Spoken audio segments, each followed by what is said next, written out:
How's it going, everybody? ChaoticMeatball here, and it's time for another reaction video. Today, I'll be taking a look at SooperE123's video, How Quickly Can You Complete Professor Oak's Challenge in Pokemon Blue Kaizo. Now, if you guys do remember, I did do this video myself. Thumbnail will be here, and link will be in the description. But he has managed to beat my time by a very, very considerable amount. So I decided to ask him, hey, do you mind if I react to this for my channel? Because I need some content, because I need content. And he said yes, so we're gonna go ahead and do that. Now, be sure to hit subscribe if you haven't already, like this video, leave a comment whether or not you liked my style or Super style, and heck, actually, just go on over to his channel and subscribe. This isn't the only Professor Oak's challenge he's done.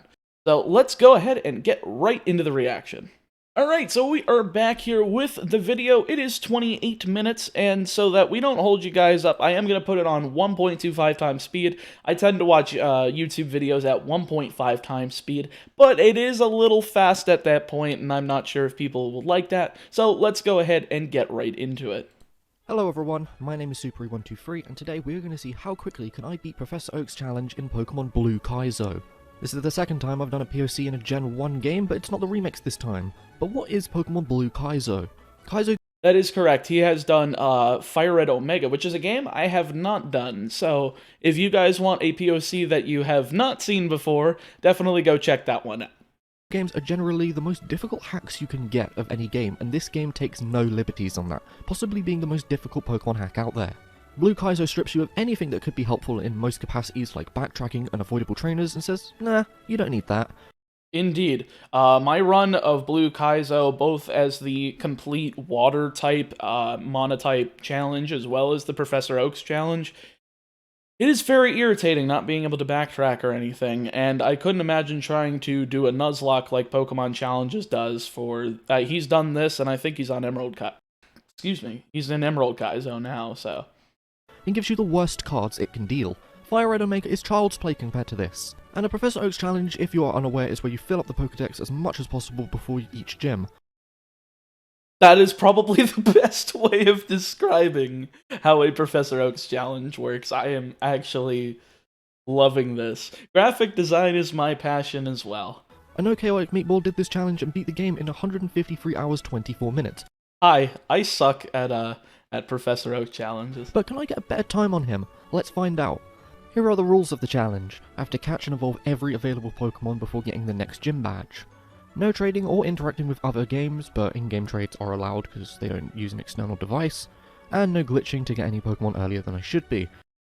Alright, I will say right now, A, he has a better background than I do for my videos. B, he has an avatar, which I do not have. And C, the way he's put up the rules on the screen are so much better because I never put them up, and when I do, I slap a lazy, stupid subtitle, and I'm very bad at graphical design. Good job, Super, you deserve more subscribers than me.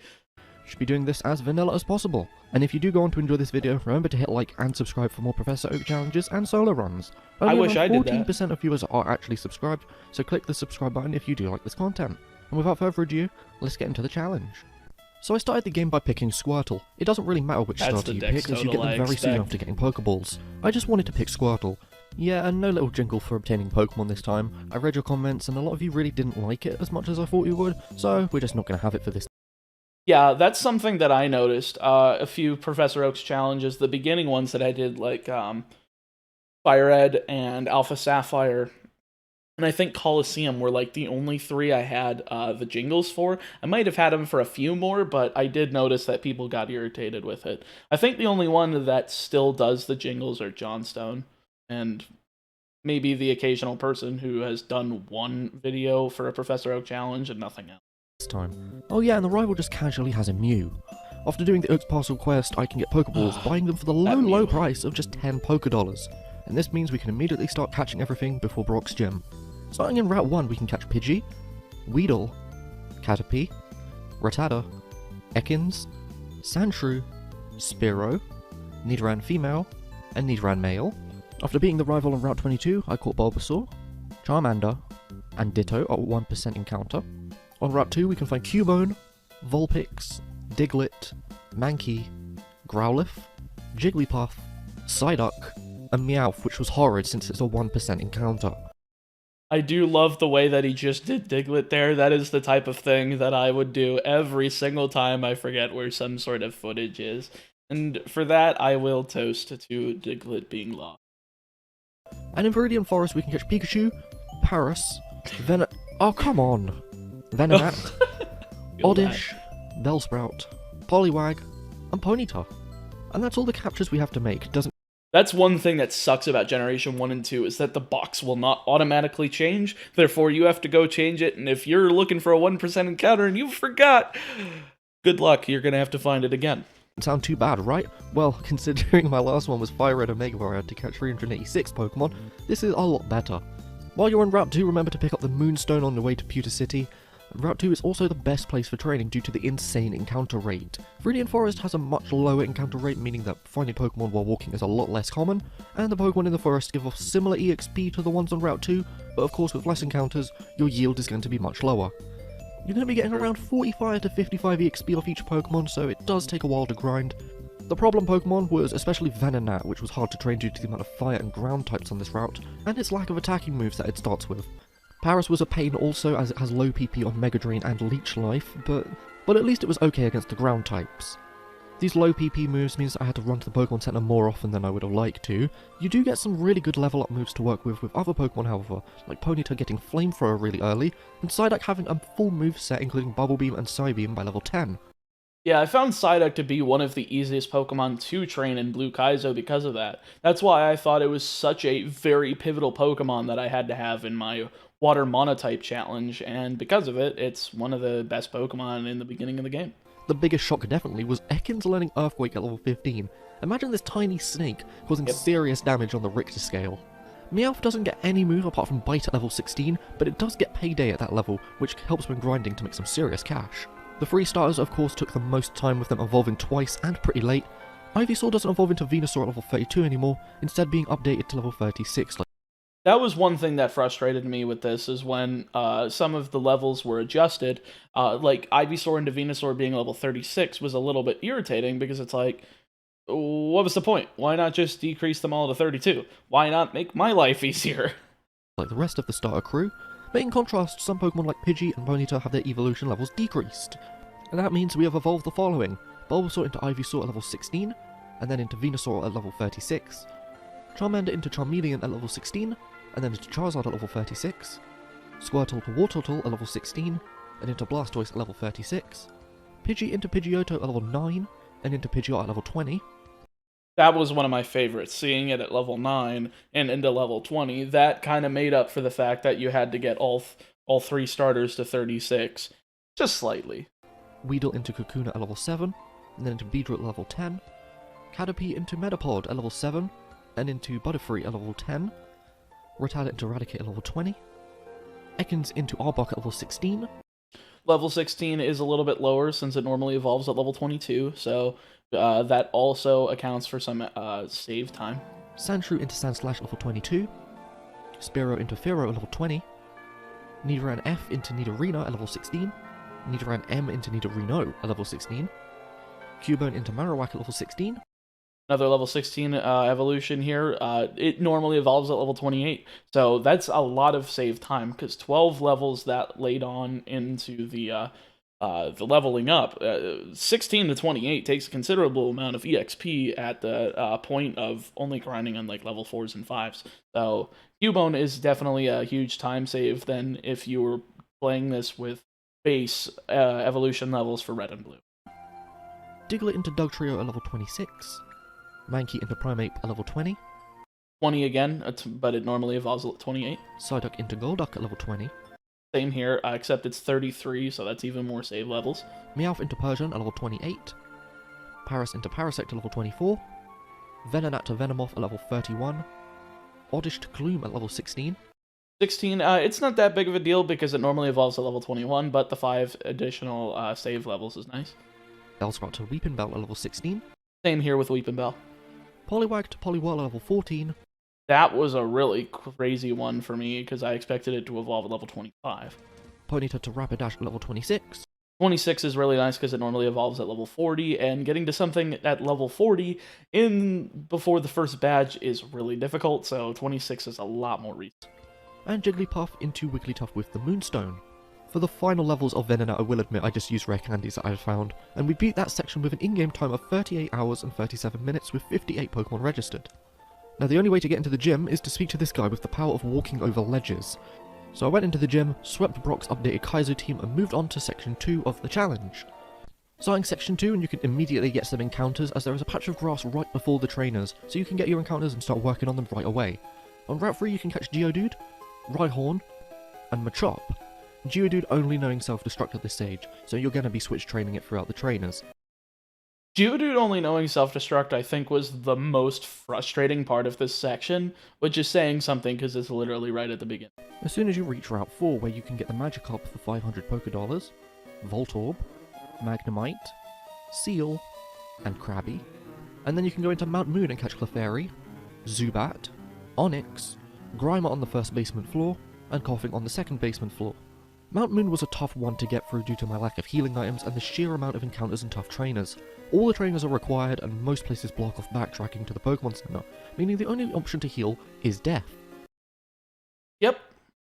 And this is why I do not like Blue Kaizo. A lot of things are basically either white out and accept your money being half to go heal up before the next trainer, or just try to not die, but you eventually will anyway. While battling through the slog of trainers in Mount Moon, remember to collect the 5 evolutionary stones and the hidden Moonstone, which is shown on screen. These hidden stones were actually a pain, because me and one of my moderators in my Discord server, Big Damo, he worked with Pokemon Challenges on a general guide for this game, which is about like 70 pages long, and even the hidden Moonstone here was not on it. So finding the hidden items to make sure that we did not skip any evolutions was key to making sure that this challenge was successful, and I'm glad to see that Super did not forget about them. You can actually go back into Mount Moon from Cerulean if you do miss one or an encounter, however, which is a solemn piece of mercy given by the game creator. I also picked up the Helix fossil. I know if I didn't say which fossil I picked up, you'd all ask. In fact, everyone ask anyway. Comments are good for the YouTube algorithm.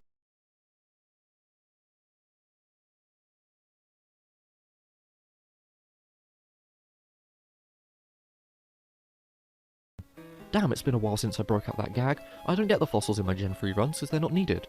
Also check out my Gen 3 speedruns, they're a lot of fun. On the path to Cerulean, I did also catch an extra Spearow, which is used for an in-game trade in the city to get Horsey. If you couldn't tell from my Fire Red POC, I hate in-game trades in these challenges, so this is going to be brilliant. I battled the rival and made my way north past the Nugget Bridge on the way to Bill's house on Route 24. I also got a Farfetch'd, Doduo, and a Mr. Mime at a 1% encounter. I will have to say, though, about the in-game trades, because the fact that you don't have many gym badges means that they do not like to obey you, so you have to switch train them basically the whole way. And then skipping Misty's gym and going straight to Vermilion. On Route 5 though, we caught Lickitung and Tangela, and did an in-game trade trading my Beedrill for a Goldeen. On Route 6 we catch Hitmonlee and Hitmonchan, and in Vermilion City we trade a Butterfree for a Tentacool. After going to Vermilion, you head east to Route 11, which is an absolute nightmare like most routes in the game due to all the trainers I have to fight, making my team keep fainting. This is the worst route in the game. Out of all the routes I went through, I remember this one causing me the most issues for some reason. I eventually made it to the building at the end, trading my recently caught Farfetch for a Flareon. Why does this Flareon sprite remind me so much of the big flopper cat image? Getting onto the SS Ad, and there are a lot of trainer battles here to get levels against, and also a rival battle before the really HM for uncanny. cut. But remember, before getting the HM for cut, you need to get the Fire and Leaf Stones on board. We may have caught over double the Pokemon the rival has, but he still has a pretty... Yeah, I forgot, there is a Fire and Leaf Stone on the SSN, which, again, you have to get for evolutions, so do not forget them before the SSN is gone, or else you are a screwed person. A strong team with all the evolutions and his Mew. I had to battle him multiple times due to my emulator crashing and my laptop dying, so that's very fun. Did I mention to get to the SSN you have to go through the entirety of Route 11, so if you faint on the ship, you have to go all the way back. Please, let this game have mercy, and after what feels like... It's not even mercy, it's just bad freaking design. I have no idea why Sinister Hooded Figure would not just make an easy shortcut for you to get into the SSN. Yeah, I get that you won't be able to get in there, you would be able to just skip Route 11, but, you know... There's some things you have to sacrifice. Like forever, I got the cut HM and started the grind. I did my team grinding on Route 6 since the grass is in very close proximity to the Pokemon Center in Vermilion, doing my switch training with Venusaur since the main Pokemon on the route are Nidorino and Nidorina, and they can't use Toxic on my Poison type. I also did training north of Cerulean as the levels were better matched by my Pokemon's lower levels, and then progressed onto Route 6 when they were strong enough. But trips to the Pokemon Center are frequent due to the wild Pokemon movesets being scarily diverse. The traded Pokemon were especially annoying since they don't listen to you at all, and are weak Pokemon in general. Similar to the Snorunt in my Fire Red POC, I hated traded Pokemon, and now I have 3 to deal with. What did I do to deserve this? Yeah, this is probably also, the worst while I was in section Cerulean, I got the bike with the bike voucher, which is Geodude only needed was to progress bad, later. and During my in-game grinding, trades I are made a quite typical Gen frustrating. 1 glitch discovery, and this was that Explosion and Self-Destruct don't knock out your Pokemon if the opponent is behind a substitute, meaning Graveler and other self-destructed Pokemon are actually able to use Struggle. And with that, here are the evolutions for this section, starting with Magikarp I into didn't know Gyarados that. at level 25, That's very Magnemite to useful. Magneton at level 20, Seal to Dugong at level 26. Is that just a normal Gen 1 thing, that you can't use Explosion or Self-Destruct on substitutes and die? If so, then that's fantastic, because this game literally only has 1 power point for those moves. Krabby to Kingler at level 16, Geodude to Graveler at level 25, and then into Golem at level 42, Rhyhorn to 42. Rhydon at level 42, Machop to Machoke at level 22, and into Machamp at level 42, Voltorb to Electrode at level 30, Zubat to Golbat at level 16. The level 16 evolution here is a little bit nice. It's not that big of a deal because you still have multiple level 40 plus evolutions in this section, but it is appreciated. Grimer to Muck at level 24, Koffing to 24, Weezing at level nice. 24, Doduo to Yep. Dodrio at level 31, Horsey to Seadra at level 32, Goldeen to Seaking at level 33, Tentacle to Tentacruel at level 30, Nidorino to Nidoking with the Moonstone, Clefairy to Clefable with the Moonstone, Vulpix to Ninetales with the Firestone, Growlithe to Arcanine with the Firestone, Poliwhirl to Poliwrath with the Waterstone, Pikachu to Raichu with the Thunderstone, Weepinbell to Victory Bell with the Leaf Stone, and Gloom to Vileplume with the Leaf Stone. And after having caught 107 Pokemon in 61 hours and 31 minutes, I went back to the Cerulean Gym and beat Misty in convincing fashion, giving us access to the rest of the game. How have we already I don't know how his speed settings were on his emulator here, because he has really crisp footage and it's sped up. I don't know if he even used speed up. I usually use speed up on my ROM hack POCs because I don't see them in the same vein as mainline titles, because you really don't do these on actual hardware, so the speed up is kind of like, that's something that your emulator does, so that's fair game. But here, I don't know if he did. I don't know if this is in post or not. caught 107 Pokemon looks out like of the it is with how crisp 151 it in is. this game, and we've only just beaten the second gym. This is crazy. I started off this section by backtracking through Diglett's cave to get the Flash HM from Oak's Aid, and getting the old Yeah, Amber you from the need that. Tiki Museum, and using Flash in this updated rock tunnel is a must. I tried getting through Rock Tunnel without Flash. It's just not possible. You sometimes press a button, think that you went that direction, but you just don't. And it's extremely frustrating when you don't, because that means you have to escape rope out and try again. Just go get Flash. You have the Pokemon. Just do it. Save yourself some time.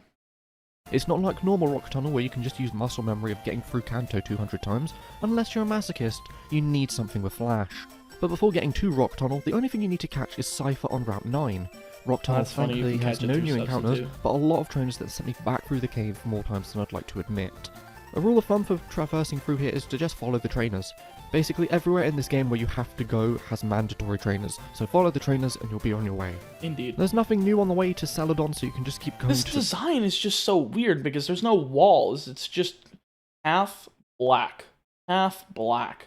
Like, they didn't want to give you any reflective surface so that you... Because normally, in Gen 1 Rock Tunnel, I'll put the picture right here, you can see the walls, and you do not need Flash because of that. It's a little bit harder in Fire and Leaf Green, but here it's like...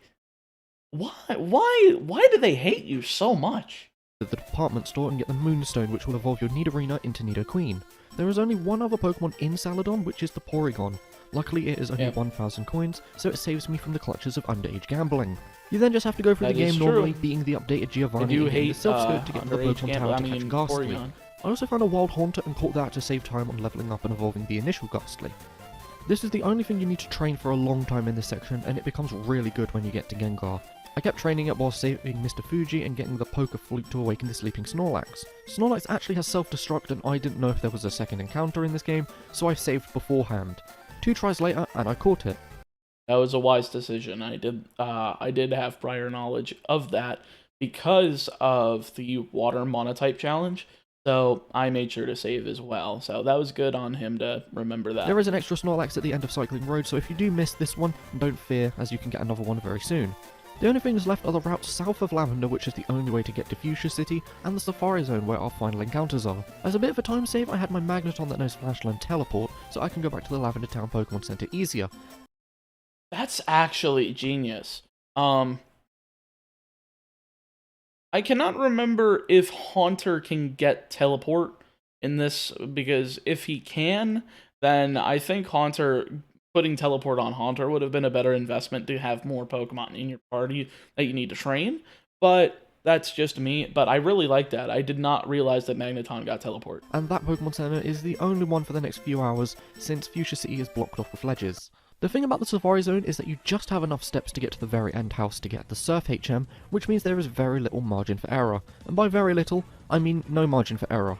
The encounters that you have to get for this area are Dratini, Kangaskhan, Magmar, and Electabuzz, all found in the first area. Getting all these Pokemon took me 3 tries and took me even more to get the HM for Surf. Luckily you can save in the Safari Zone, and with a lot of trial and error, I got the HM and finally leave while still saving. You know what the Safari Zone makes me want to do in this game? You want to know how badly I hate the Safari Zone? I hate the Safari Zone in this game. It is garbage, and you should never have to do that. Everything's okay. I swear to God. A bit of money in my pockets. After that little slice of peace from the trainers, it's right back through the Path of Hell, or as it's more commonly known, Kaizo Cycling Road, which you have to go through as it's the only way to get the Fly HM, which is the only way you're able to get into the Pokemon Center and Gym for Fuchsia City. Yep. While on this long and arduous journey to get the ability to fly, Dratini evolved into Dragonair at level 30, and I only had to grind up Haunter a little bit more to level 55, so that evolves into Gengar.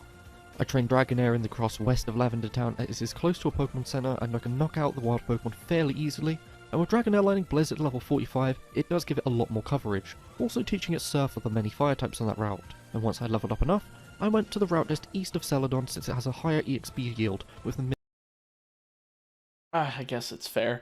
I was looking at Venusaur and I'm like, level 62? How did it get so much EXP? And then I forgot. Right, it's Kaizo. You're going through so many trainers and probably switch training stuff because the wild Pokemon are in their mid-40s at this point. It's like barely anything evolves past that aside from Dragonair here, so it's kind of expected. Middle stage of the starters available. After a bit of grinding, I got Dragonair to level 55, evolving into Dragonite. And with 120 Pokemon in the dex and an in-game time of 74 hours, 43 minutes, I just had to go and fight Surge. That's really fast for that section. I think I took at least 20 hours on that section, if I recall correctly. I had to go and fight Surge, since you can't use Surf without Koga's badge, and you can't get Koga's gym without Fly, and you can't use Fly without Surge's badge. So, it's a little series of events that starts by sweeping Surge, since we are fairly over-leveled for him, but Koga was a different type of challenge. My Pokemon are actually lower leveled than his team, and having no clear counter for poison types, it does take me a few tries, especially his Tentacruel, which knocked me out a good few times. Eventually I got the lucky run and beat Koga and got the badge, giving us the ability to stand on top of a Pokemon while it's swimming. HM moves are really weird. Why can't a water Pokemon swim with me on its back unless I have a badge? Does it forget how to swim unless Koga gives it swimming lessons? I mean, you'd think that Misty would be the gym leader that lets your Pokemon use Surf. Like, that in my head would actually make sense. But Koga giving swimming lessons seems actually kind of funny, but also somewhat understandable. So there is only one new Pokemon you need for Section 4, but it requires a whole lot of effort to get to. You're going to have to go to Silphco to get the Gift Lapras from there, but of course there is an insane amount of Team Rocket Grunts to face off against, and your rival just before the Gift Man. I got very lost in the new design Silphco, but after a bit of trial and error, you can get through it pretty simply. I beat the rival on my first try, which was really surprising actually, and talked to the man to get the Gift Lapras. And that's it. That's all you have to do. Just leave Silphco and let Giovanni do whatever he wants to the president. That ain't my business. And we just have to beat Erica and get the ability to use the HM for strength outside of battle. Yep. But then I had to get the HM since I forgot it in the Safari Zone. You've got to do the same thing as you did with Surf and be very strategic with your steps. Getting the gold teeth, giving the teeth to the Warden and getting the HM, and moving on south of Fuchsia to get through the very annoying strength puzzles in the Seafoam Islands to reach Cinnabar. And if you're wondering what happened to the Articuno... The fact that they make the Seafoam Islands required is very frustrating, and the fact that the Articuno... in the islands, it's now a ditto for some reason. First thing to do on Cinnabar is to revive your 2 fossils, giving us Ammonite and Aerodactyl. Then head into the Pokemon Mansion, and on the second floor you can catch Kabuto, and in the basement you can catch Omastar and Kabutops, right after I switch boxes. Honestly, this is what kills Gen 1 for me. You expect me to keep up to date with every Pokemon I have in the PC? At least Gen 2 you could call Bill and see how many Pokemon you have in each box. Did not know that. Oops, muted. I love pressing buttons. I swear, I do not commit operator malfunction. I know exactly what I'm doing. I am a professional YouTuber. Need to catch and just do the quizzes in Blaine's gym and fight him. It probably would have been wise to fight the gym trainers rather than answering the questions correctly, 80 which hours, for the record contain errors. No, Caterpie doesn't evolve into Butterfree. It's Caterpie Metapod Butterfree. Yeah, that's why I just fight justice the for trainers. Metapod. Blaine is terribly annoying since if a trainer uses an item in battle, that item is infinite. I'd better have burn heals according to Blaine, but he's not willing to share his 999 full heals that he uses on his Chansey. Also, Chansey got a buff in this game from 5 base defense to 45, making it considerably more annoying to deal with. And with the idea of using Toxic out the question and nothing learning Leech Seed in this game, this is just a case of how strong is my willpower. Gengar's fixed damage Nightshade and Confuse Ray got me through the battle after pumping it full of every rare candy I owned and resetting every time Chansey got a critical hit, which was a lot. After all of that, I finally got the gym badge, and this took me ages. Funny how the Fire-type gym leader made my blood boil the most. But moving on, we have to clear out Saffron City from the Team Rocket goons, meaning I had to finally get into the boardroom with Giovanni, who hasn't done anything since we last came to Silphco, kicking him out of the city and facing off with Sabrina, after finding out she is also a full... Yeah, at least if you do Giovanni after that point, he's kind of a joke at that point, because Blaine is so much higher level than both Giovanni and Sabrina, so it is quite nice. Spammer, I died a little inside. Psychic types in Gen 1 are a nightmare to deal with, but after Rhydon somehow survived a Psychic from Alakazam, Brute Force won me the battle, and I can finally get to the final section before the last gym. Good job, Rhydon. It's finally time for some more captures rather than the main game taking up my precious time with quite a few Pokemon with this section. First thing to do is battle your way through the Viridian City Gym to get the Super Rod, which is lying on the floor for some reason, and get the gift Eevee, which has moved from Celadon City to here. With the Super Rod we can get 2 new Pokemon, starting with Shelder in Cerulean City, and Staryu on Cinnabar Island. And with all our current gym badges, we can go through Route 23 just enough to get the grass encounters just before the Victory Road, which is of course blocked off. From here we can catch Vaporeon, Jolteon, Slowpoke, Drowsy, Execute, and Abra. Abra has a really low catch rate in this game, but doesn't have the ability to teleport. But since it was the last Pokemon I needed to catch before the post-game, I just used the Master Ball on it since it took forever to find since it's really rare, and I didn't want to risk a failure. I do not remember. I think I used my my Master Ball on it as well, because Master Balls are purchasable by the end of the game. So I just bought more for the Pokemon in the Cerulean Cave. So doing this here is a completely understandable strategy. I did it with Litwick in Black 2 and White 2 when I did that POC. I used the Master Ball on that because it just kept using Memento and I couldn't catch it. So good strategy here. For those last few Pokemon, I battled through the Fighting Dojo, whose new boss is Bruno. It didn't give off enough XP, so I went north of Cinnabar to the very few optional trainer battles that you can battle. These battles did indeed kick my butt back to Cinnabar many times, and after getting the last few levels and evolution stones from Celadon, I evolved Slowpoke into Slowbro in 1 level, Abra into Kadabra in 1 level, Drowsy into Hypno within 1 level, Execute into Executor with the Leaf Stone, Shelder into Cloyster with the Water Stone, and Staryu into Starmie with the Water Stone. Now you're probably wondering why I haven't evolved Kadabra into Alakazam. Well, for that evolution to happen, you need to get Kadabra to level 100. Yeah, you heard me right. The maximum level to evolve it into Alakazam. But luckily, there is an in-game trade to get Alakazam for Kadabra, so thank God that this game gives me a piece of mercy at the final hurdle. I hope this guy loves his new Kadabra caught in a Master Ball, as with a time of 83 hours and 6 minutes and a Pokedex totaling 142, we can beat up Giovanni and move on to the Pokemon League. And oh my god, was this the toughest Elite Four I've ever challenged. Since the Yeah. Elite Four are pretty dang strong, you're gonna have to buy a lot of rare candies from the mart, but they're only $1 each, meaning you can stop up and mash the heck out of the A button to inject your Pokemon with performance-enhancing drugs. You're also able to buy Master Balls at this mart, which is going to be very useful for the last area of the game, but we don't need those right now. So before I go into this Elite Four challenge, I'm going to have to do a lot of team building, since their teams are really diverse, movesets are optimized, and the big thing, they're all level 115. Yeah, but the Elite Four exceed the level cap somehow, and When I saw that these Pokemon were level 115 for the first time, my jaw was just like I must have had a legitimate Poggers moment, and my brain exploded because I'm like, how am I supposed to beat these? Albeit, yes, you do get the badge boosts of 12.5% increase on your stats, so it's like your Pokemon are level 112 and a half, so it's not that much of a disadvantage here, in all honesty. we just have to accept that. I did want to add some Pokemon to my team with good movesets, but after using a document detailing the whole game, which I've linked in the description, I found out that what I wanted to use was basically impossible. I watched this random video on beating the Elite Four as a guide, but he used Pokemon that I can't even use yet, like Tauros, and his Yeah. Exeggutor has Leech Seed, which it can't learn according to my document. What the heck, my guy? Yeah, some of these older videos were done in prior versions of Blue Kaizo. I remember one of those versions having EV available as a wild encounter over on Route 22, where you can get, like, Bulbasaur, Charmander, Squirtle in pre-badge 1. So, there was a few things changed, but yes, Leech Seed was not available in Exeggutor. Tauros is in Cerulean Cave. So, unfortunate for you. So I knew I had to use stuff like Starmie, Jolteon, Alakazam and Gengar, but with the rest of the team I picked Flareon and Lickitung. I needed a fire type in Flareon to deal with stuff like Jinx and Exeggutor, and with Lickitung I wanted to use Dragonite with Wrap, but Dratini learns to headbutt over Wrap when you catch it in the wild, which is just pure evil, so I used Lickitung that has Wrap instead. A bit of a downgrade from Dragonite, but whatever. All I can say for these Elite Four battles is save and reset. I had hardly any money at this stage of the game due to fainting so many times, so healing items were scarce and I needed near perfect runs of each battle to minimise the item usage and also to actually have money for the post-game. Lorelei was not a complete pain as Jolteon is very useful in outspeeding and getting in critical hits. Just be warned that all of the Elite Four has full heals, but if Thunderbolt paralysed or Fire Blast burnt, that used up a turn for the AI, giving you another free chance to attack. I do remember that Explosion was one of... I think it was actually Self-Destruct on Cloyster? Either Self-Destruct or Explosion on Cloyster was one of my best friends because it also has Clamp. Clamp is a water-type wrap.